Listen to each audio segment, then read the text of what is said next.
Hey everyone, welcome to the FSH Fantasy Sports Help Podcast, the week of July 2nd to July 8th. We're talking fantasy baseball. I'm here with Leland. Hello.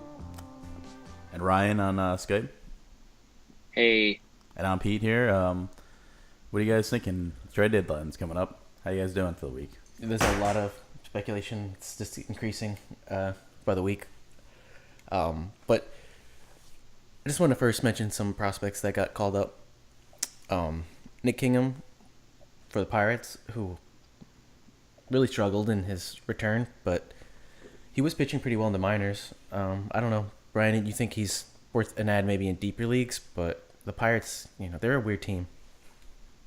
yeah, I think he's got some potential there. He's not had a lot of supporting defense, honestly. I mean, you watch the last couple of games that he got a few unearned runs charged to the team, but he's got some pitches that show promise. He's got his slider, sinker, and changeup all produce really good swings outside of the zone, but he can still throw the slider and sinker for strikes and get a few swings and misses. So he's got some potential there. He's just not had a lot of luck.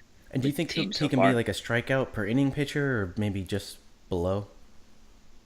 I think he can sit right at about a strikeout an inning in the future. He's had that kind of a pedigree, and we saw what he did in his first start of the year. This year, he had a great strikeout rate. He's sitting just under a K an inning, so it's definitely possible. Mm-hmm. Yeah, and as we get started, just to remind everyone, we're ownership percentages are based on 12-team standard leagues, and as always, you can go to fantasysportshelp.com and subscribe to the newsletter. You can join our Patreon or like our podcast, all this stuff. Oh, and also all the information and statistics are from Sunday, the 8th. But Luis Gohara, he was recalled also for the Braves. Right now he's working in a long relief role, but I think Max Fried just went on the DL, and Brandon McCarthy's always, a risk too. He's a bit of an older player, so Gohara could have some upside in the second half if he can become a starter. I don't know, Ryan, he has pretty strong numbers in other minor league seasons. I think he's kind of struggled this season, but he does have upside. He's been compared to CC Sabathia.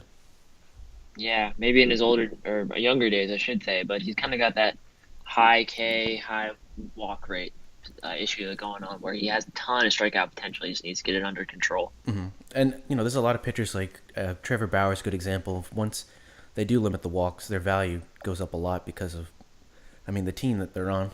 The Indians are clearly better than the Braves, but the Braves are having a really strong season. So the Cardinals, even with some surprises in the rotation. So if they could add to Folty and they could add to Newcomb, it would be good for their playoff push. Mm-hmm. And now, we can get into the trade speculation. There's a lot of it. Yeah, I started talking there. Sorry there. Yeah, the Cardinals and the Yankees expressed interest in Mike Moustakas. This trade's been rumored, even since before the start of the season. Well, yeah, to the Cardinals, they've been talking about acquiring him, and obviously everyone knew the Royals would be sellers at the deadline. Kelvin Herrera was already moved to the Nationals. And also with the Royals, Whit Merrifield is now also rumored to go to the Phillies, and that would really help his value because their lineup, it's pretty strong. They have Dubal Herrera, Rhys Hoskins, Carlos Santana. So obviously there'll be anything's a big upgrade from the Royals, but and then of course Manny Machado. A lot of interest from a bunch of teams around the league. Yeah, obviously. We've been talking about Manny Machado every week. The list of teams interested just gets longer and longer. Didn't you think the big one would have been the Yankees before the start of the season, before Torres and? Well, obviously Gregorius and Gleyber Torres. More Gregorius than Torres, but the Yankees I feel like are saving up for Harper for some reason. They're set on him, but they want that paintbrush hair. In the order that these are listed are probably the likeliest destinations: the Dodgers, Diamondbacks, Brewers, Phillies, Braves, Indians, and Cubs. So likely a Dodger. Yeah, they usually get who they want. I prefer the Diamondbacks as a destination. Yeah. Yeah, Diamondbacks have been making a lot of mid-season big upgrades, like last year with JD Martinez. So I wouldn't count them too far back from the Dodgers in the trade race either. And he wants to stay at shortstop, and he has a better chance to do that on the Diamondbacks because I think currently they're running out, Chris Owings and Ketel Marte, or right. And let's see, the Red Sox are trying to get a relief pitcher, and I guess they've been talking to the Marlins, who have several options. Kyle Barraclough, Adam Conley, he was a starter, now he's more of a long relief pitcher, and Drew Steckenrider. And they're also looking at Fernando Rodney, who's more the backup option. Twins, yeah. I don't think he's anybody's first option for anything. But if Barraclough gets moved, Steckenrider's likely the next in line for saves. And if Rodney gets traded, I mean, Addison Reed's probably the next in line, but Ryan Presley has a lot of upside too. Yeah, big K potential. So the Reds, Matt Harvey, and what's his? Raciel Iglesias. Who's, they're trade targets for the Nationals. Everyone's talking about that. Raciel Iglesias is a very consistent closer, but yeah, Matt Harvey's shown a little bit more velocity lately. I don't know how much he's really going to get them in a trade, but He likes to fly in separate planes. We know that. yeah. Does he still do that in Cincinnati? Maybe he can't afford that. But Jared Hughes is having a really solid season as the next in line for saves if Iglesias is moved, and Amir Garrett could be an option too. And Brian Dozier, who always has a strong second half, is rumored to be on the block, and it's looking like the Brewers, Red Sox, Indians, Cardinals, and Dodgers, who seems like we mentioned them for multiple people already, have interest. Twins have a decent lineup, but obviously any one of those is an upgrade. Right, and they're so far back right now in the race. I don't think anybody expected that, but with how far behind they are the Indians, it's not a good chance for them to make that push for the wild card. And so right now the A's are debating whether to give Jed Lowry, the 34-year-old, a new Injury prone. yeah, Extremely injury prone, a new contract to trade him. So, what do you guys think you would do? I mean, if they're smart, they'll realize they're up 9 games, I think, over 500. But I don't know if that's going to continue. So, Blake Trinan maybe. Let's think about moving. It's hard to really see them, being buyers at the deadline. But Yeah, I really hope that this is just to boost his potential trade value because he's had, about 10 years in the bigs and 3 full seasons. I don't trust that at all. And he's having a pretty strong season right now, so his value is pretty high. And this is new news to me, but if it happens, that'd be wonderful because I own Jose Abreu. He's rumored to be dealt to the Astros, which, I mean, they just called up Kyle Tucker. The lineup is already pretty loaded. I guess Gurriel might be moved to the White Sox in that trade, or he just will become a bench player. What do you think, Ryan? Yeah, I would think if they're really going to pursue him, then they'll have to end up either putting Abreu at Abreu at first and Uriel in some time, and DH splitting with Gaddis perhaps. But I think obviously Abreu is going to take the bulk of the share at first base. The Astros have so many prospects too, on top of being they're so best team in stacked. baseball. It's absurd. Who's that pitching prospect they have? Forrest Whitley. Yeah, He hasn't even he could get called up too in the second half to just be like a bullpen option. not that they need any help really, in as far as pitching goes.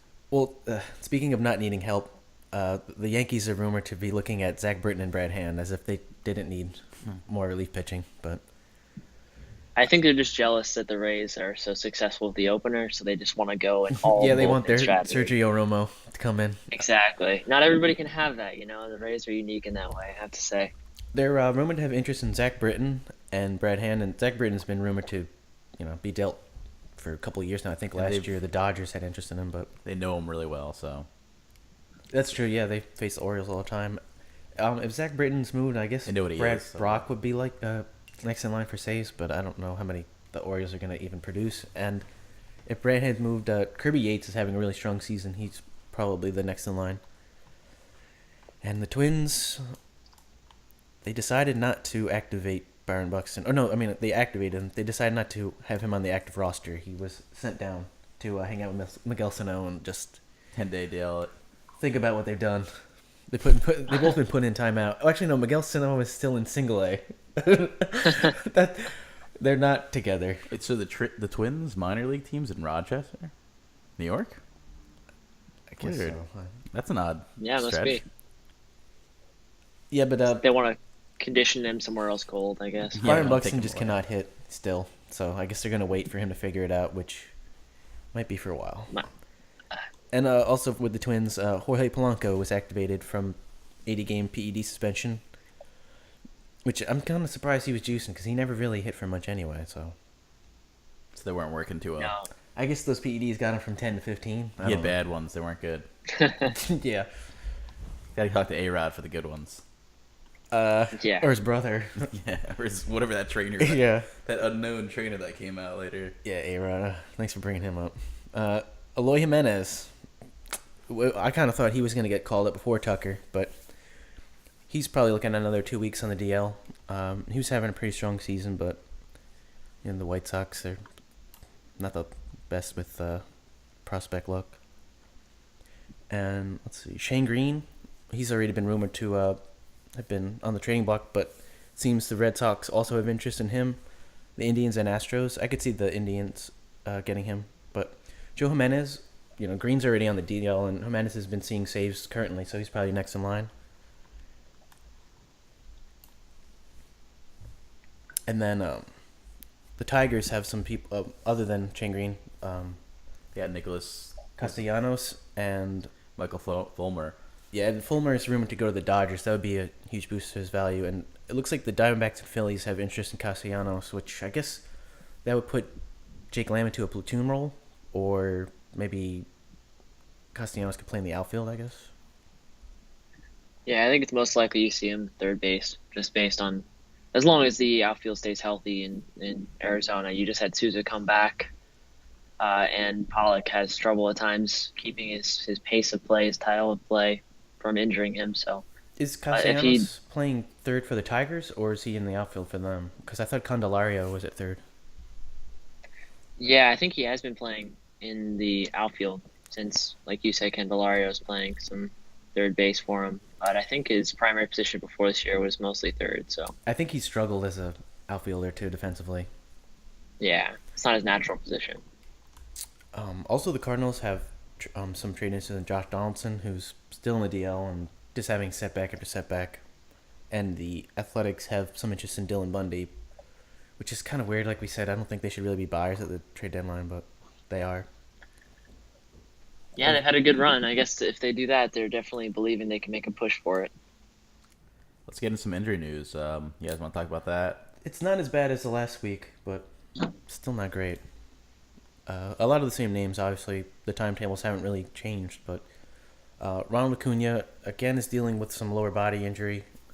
He already had a DL stint with, what was it? It was some kind of bruise, or... It was a knee issue. Yeah, so it looked a lot worse than it turned out to be, but he's already kind of had, a disappointing season. I don't want to label him as a bust yet, but the hype definitely got a little out of control. Lower body injuries are worrying just for power and speed. It's a little concerning. Hopefully this isn't a sign of things to come. Yeah, he hasn't really shown much as a base stealer, but then again, a lot, except for Ender Inciarte, a lot of the Braves haven't really. Right. Leonis Martin looks like maybe a week away with a left hamstring strain. Mike Zunino just went on the DL, which, catcher was already extremely thin, so. He has a left ankle bruise. Lorenzo Cain for the Brewers, he's out. Likely return next week. It's a groin injury, right? Mm-hmm. Which that's probably going to limit his running ability for the rest of the season. I would temper expectations for steals. Carlos Correa, that injury seems like they're really not trying to rush him back from, so he seems to be maybe late next week he might return. Chris Bryant, we talked about it last week. We wrote an article too. You guys can always check out our articles on fantasysportshelp.com. Mm-hmm. But and Ryan does some great stuff for us there. But Chris Bryant, he's out with shoulder inflammation. 1-2 more weeks. I don't think they're really going to rush him back, especially with Albert Amora Jr. playing so well. We already mentioned Byron Buxton. I don't really want to talk about the Twins anymore. Yoenis Cespedes, I don't think he's going to really come back until he feels like it. So I would put him at like 3 weeks, maybe 4 or 5, whatever. He's got stuff to do other than play baseball. And then Sanchez, who probably does want to come back. You know, Maybe, you never know. he's out for 3 to 4 weeks. Yeah, a groin injury, which as a catcher, that's probably gonna, you're That's gonna crouching happen, down all the yeah. time. Yeah, so maybe he'll just see DH time the rest of the season. And Probably also, something he Romines deals doing with all okay. the time. It could be a perpetual injury. Josh Donaldson has setback after setback, like we already mentioned. And then let's jump to. Oh wait, I'm sorry. Joe Panic, for the Giants, was recently put on the DL. He's more of a deep league option, but if you can put him maybe in like a middle infield spot in leagues like that, he's useful. We got D. Gordon. He's day to day for Seattle, the Mariners there, Yeah, but hip discomfort, so that could affect his running ability. and swinging everything. And Trevor Story's day to day with a foot injury. And as far as the pitchers go, it's a little bit more than the hitters. It's normally the case. It's looking like Aroldis Chapman's day to day. It seems like they're trying to downplay the injury, but you kind of need your legs to be a pitcher. I mean, that's where a lot of the power comes from when you throw 105. Oh, it's not from Yeah. domestic abuse. No. All right, that's a bad joke. Shane Green in Detroit. He's got a right shoulder strain. I think he's looking at another week or so, but they might rush him back just to try and salvage that trade value. I mean, Vince Velasquez is looking probably another week or so away with a right arm contusion. Aaron Sanchez, I wouldn't even want to roster him, but once again, he's dealing with some finger stuff. I don't know what's going on over He's there. always dealing with finger stuff. Yeah, Yeah, it's he's just- another Rich Hill. Yeah, except he's not as good. Exactly. Tyler Skaggs, right abductor strain, which I don't know if you have a little more information on that injury. Tyler Skaggs has been dealing with injuries for his entire career, just like Garrett Richards. Yeah, another Angels pitcher is kind of fluky that way, but the abductor is right there with where you're going to generate some power in your legs too. So I think he was scratched the day of or the day before his start, which tells me it's something that's kind of probably been nagging him, but he didn't actually think it was an issue until he was prepping for that start. So something to keep an eye on. He's had a really good season so far. Yeah, that's what's so frustrating about Richards and Skaggs is they pitch so well when they do play, but it's rare that they make it through an extended period of time healthy. In the Yankees, Masahiro Tanaka, starting pitcher, he's out 1 to 2 weeks more with a double hamstring strain. Still maybe, from that? maybe closer to 1 though, but yeah, Yeah, probably soon. he needs to get in a little better shape, I would say. And you, Darvish, I don't really want to talk about him anymore. If somebody else wants to, I'm sick of him. Oh, it's just depressing. I'm sick of you, Darvish. He's somebody I will not roster next year or probably ever again. So he's done for the season? No. Or? No, he's not done for the year. But for me, in my mind, he's done. Done for his He career. had some kind of setback. He's pretty much been shut down, other than just I don't know, juggling baseballs or something. But So he's just taking a while Yeah. to come back. he Well, I think it was a few days ago that we received the news that he's back to square one and shut down from throwing. So that's exactly what you want to hear when you have him on your team and you need that boost, right? It's just so immensely frustrating to own him. He's been so up and down. he's like the pitcher version of Cespedes. He's really good when he plays, when he feels like it, and every year he should be on a 1-year deal for a contract. Hmm. Noah Syndergaard. Yeah, Still that's a have him weird out. injury. More finger stuff. It's like a 17-year-old girl here. It's only fingers. Well, there's a lot of when you're pitching, you have to use your nails, and a lot of times they kind of Yeah, that can happen. the nerves and tendons in your fingers can kind of get aggravated. But Yeah, you're putting your hand in an odd position. let's see, Michael Walker, that's probably more than maybe 2 to 3 weeks than the 3 to 4. But Cardinals have a lot of options at starting pitchers, so they might not really need to rush him back. A lot of these other injuries we've mentioned before, they're pretty long ones. Hyun-Jin Ryu is probably going to return after the All-Star break. Mike Soroka from the Braves is looking at a pretty long timetable for his return. I think he just got moved to the 60-day DL, as well as Hunter Strickland was also moved to the 60-day DL. And Ohtani has returned as a hitter. I don't know if he's going to play every day as a DH, but it should be enough to have him worth owning. We'll get into that later on. Okay, so ads. What about some ads? I Oh guess. yeah, let's get into the ads. Kyle Tucker, I think we mentioned him earlier a little bit, but he has a lot of upside. I don't know, Ryan, if you want to get into what he's done in the minor leagues and what his potential is, but it's pretty high, and especially in that lineup.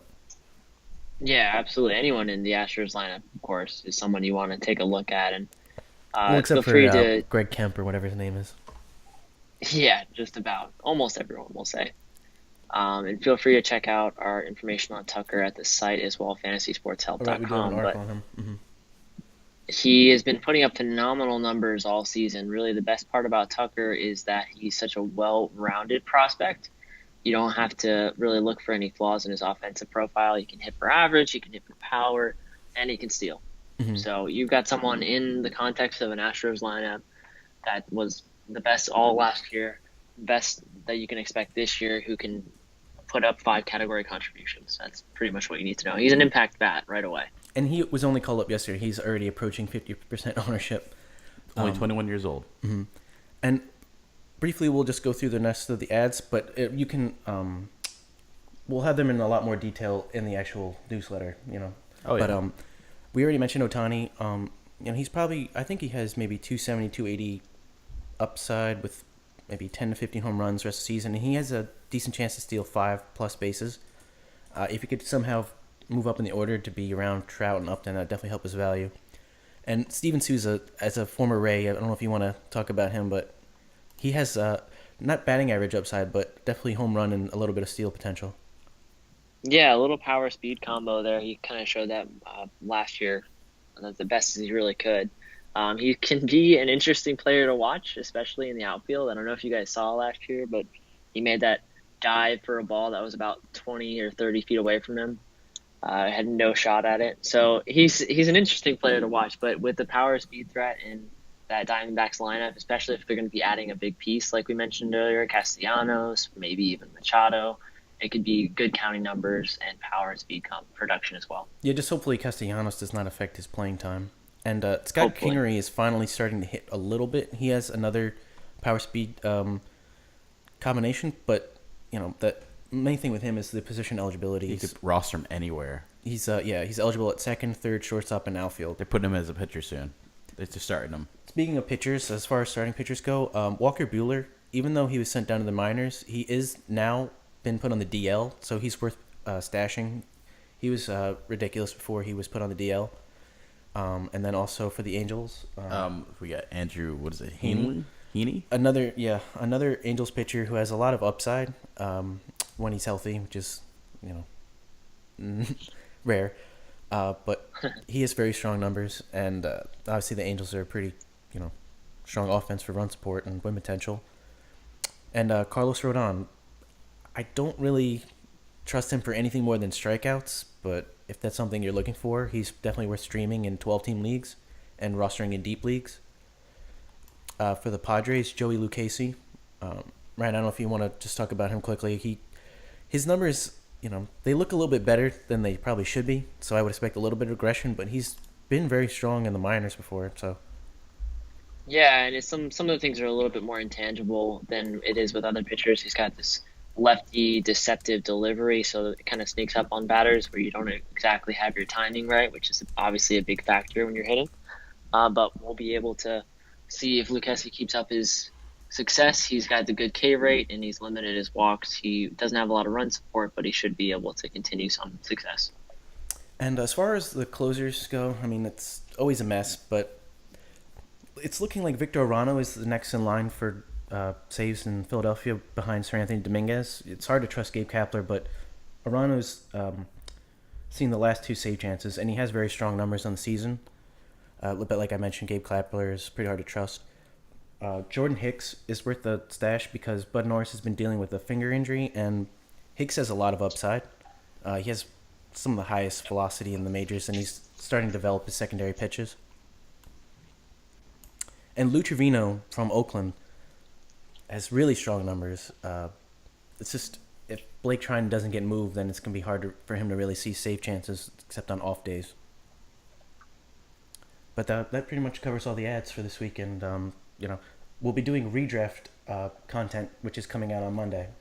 Yeah, we're doing more stuff like that happening, and you can guys get our packages, all that kind of stuff. You can subscribe to us for our newsletter. Go to our site, fantasysportshelp.com, and we're FSH Sports, on Twitter. You can find us there. You can find us on Facebook as well. YouTube. And Ryan, if you want to give your Twitter handle. Yeah, I'm at Baseball Big Head on Twitter. And that kind of covers it. Have a good one, guys. Thank you, everyone.